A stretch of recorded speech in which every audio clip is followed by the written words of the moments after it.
यीशु को किसने दिया है? इसकी अगली आयत में हमें वाज़ेह ये निशान मिलता है। यीशु मसीह ने फिर फरमाया कि ये हुक्म मेरे बाप से मुझे मिला है। जो दूसरी बात हम सीखते हैं, रूह हवाले करने का वक़्त, यीशु मसीह ने जब सारा काम मुकम्मल कर लिया तो फिर अपनी मर्जी से अपनी रूह को बाप के हवाले किया। तीसरी बात जो हम सीखते हैं वो ये है कि यीशु मसीह को जिस्म से ज्यादा रूह की फिक्र थी।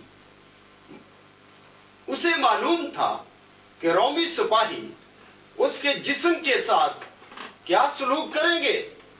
उसके बावजूद यीशु ने सब कुछ बर्दाश्त किया और कोई शिकवा या शिकायत ना की। उसने रूह की खूब हिफाजत की और कोई ऐसा काम ना किया जो बाप की मर्जी के खिलाफ हो।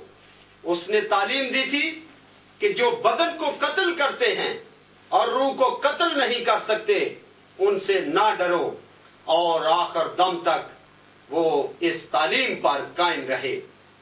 खुदावंद यीशु मसीह ने अपनी रूह किसको सौंपी थी, जिसका हवाला हमें मुकद्दस लूका के अंजीली बयान 16वां बाब और उसकी 22वीं आयत में मिलता है कि जब एक गरीब आदमी मर गया था और फरिश्तों ने उसे ले जाकर बाप इब्राहिम की गोद में बैठाया था, मसीह ने अपनी रूह किसी फरिश्ते को नहीं बल्कि बराह रास्त खुदा के हवाले की।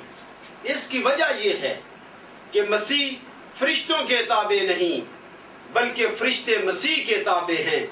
इब्रानियों पहला बाब और उसकी 6ठी आयत के मुताबिक फरिश्ते उसे सजदा करेंगे। गतसमनी बाग में जब रोमी सिपाही यीशु मसीह को पकड़ने के लिए आ गए थे और पतरस ने अपनी तलवार खींचकर सरदार काहन के नौकर का कान उड़ा दिया था, उस वक्त यीशु मसीह ने पतरस को कहा, क्या पतरस अपनी तलवार को म्यान में रख, क्योंकि जो तलवार से कत्ल करते हैं वो भी तलवार से कत्ल किए जाएंगे।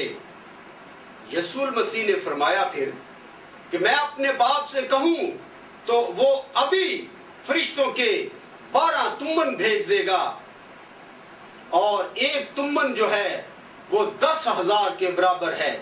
अजीजों, फरिश्ता तो एक भी बहुत भारी है। अपनी रूह किसी फरिश्ता को नहीं बल्कि डायरेक्ट खुदा के हाथों में दी थी। 5वीं बात कि यीशु मसीह को अपनी मंजिल का इल्म था। तमाम इंसानों को यह पता नहीं होता कि वो मौत के बाद कहां जाएंगे, उनकी रूहें कहां जाएगी। उनकी रूह आलमे अरवा में पाताल में जाएगी या फरदोस में जाएगी, लेकिन एक ही हस्ती है जिसको अपनी मंजिल का पता था कि वो फरदोस में जाएगी। इसीलिए यीशु मसीह ने, चूंकि उन्हें अपनी मंजिल का इल्म था, उन्होंने उस डाकू से कह दिया कि तू आज ही मेरे साथ फरदोस में होगा। पहला पतरस 3 बाब और उसकी 18वीं आयत में लिखा है कि वो जिस्म के इतबार से तो मारा गया लेकिन रूह के इतबार से जिंदा किया गया। इसीलिए उसने जाकर उन कैदी रूहों में मनाती की। इस कलमा की बदौलत हम एक और बात सीखते हैं कि यीशु मसीह ने फरदोस में जाकर एक बहुत ही अहम काम किया, और वो अहम काम यह है कि तमाम रूहें मासवाए यीशु आलमेरवा या फरदोस में जाकर कोई काम नहीं करती, बल्कि वहां पर सिर्फ और सिर्फ इंतजार करती हैं। वहां किसी रूह ने कभी मनादी नहीं की। वो इंतजार किस बात का करती हैं?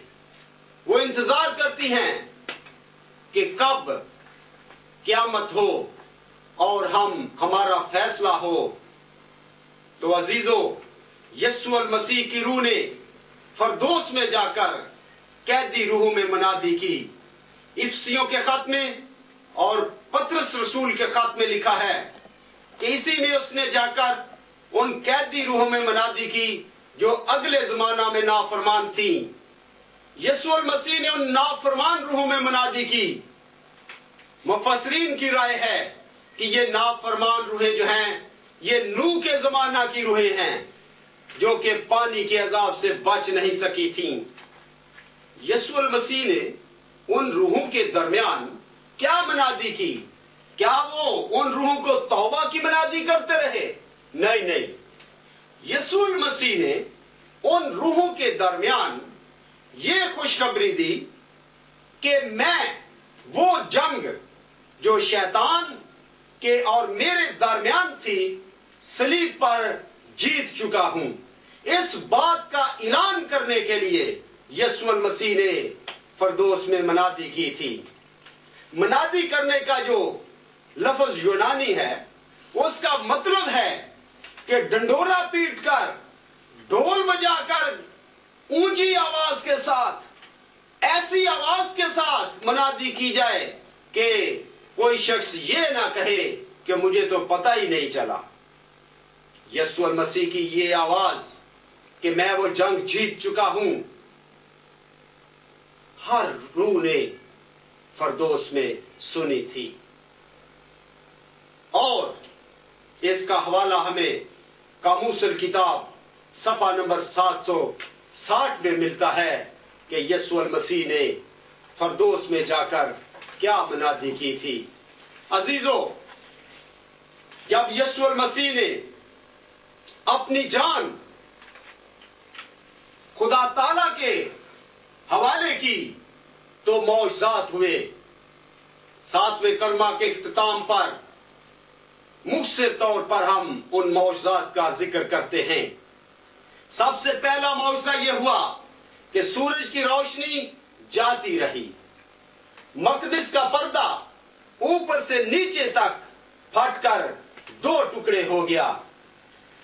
ऊपर से नीचे तक फटने का यह मतलब है कि वो दीवार, वो पर्दा जो आसमान से लेकर जमीन तक है अब वो खत्म हो गया है। जमीन लर्जी और चट्टानें तिड़क गई, कब्रें खुल गई और बहुत से जिस्म उन मुकद्दसों के जो सो गए थे जी उठे। और फिर हम ये देखते हैं कि रोमी सूबेदार जो कि उस वक्त वहां पर इस बात पर मामूर था कि जो कार्रवाई मसीह की हो रही है उसकी निगरानी करे, उसके साथ 100 के करीब उसके सिपाही भी थे। वो तो यीशु मसीह को लानतान कर रहे थे, वो यीशु मसीह को नेजा मार रहे थे, उन्होंने यीशु मसीह के हाथों में कील ठोंके थे, वो हर किस्म का दुख यीशु मसीह को पहुंचा रहे थे। लेकिन जब रोमी सूबेदार ने यीशु मसीह की मसलूबियत के वक़्त और मौत के वक़्त कि वो किस तरह अपनी जान खुदा के हाथों में सौंपता है, तो कातिल ने बजाते खुद इकरार किया कि बेशक ये खुदा का बेटा है और इसने कोई भी बेजा काम नहीं किया। सूबेदार का इकरार इस बात की जमानत है कि उसने निजात दहिंदा को खुदा का बेटा मान लिया है। अजीजों, रोमी सूबेदार जो कि कत्ल करने पर मामूर था, उसने अपनी मासूमियत का ऐलान किया और फिर उसे खुदा का बेटा भी कबूल किया। हम मसीहियों के लिए ये एक बहुत बड़ा चैलेंज है कि क्या जब हम यीशु मसीह को खुदा का बेटा और अपना शख्सी निजात दहिंदा कबूल करते हैं तो हमारे रवैयों में तब्दीली आती है या नहीं। अगर हमारे रवैये में तब्दीली नहीं आती तो आओ हम अपने आप को मुकम्मल तौर पर यीशु मसीह में तब्दील करें, इसलिए कि एक شاعر نے گیت لکھا ہے کہ بیس بدلا کیا ہوا، دل کا بدلنا چاہیے، ایک دو باتیں نہیں بالکل بدلنا چاہیے۔ خدا آپ کو برکت دے، یسوع المسیح کے قادر نام میں، آمین۔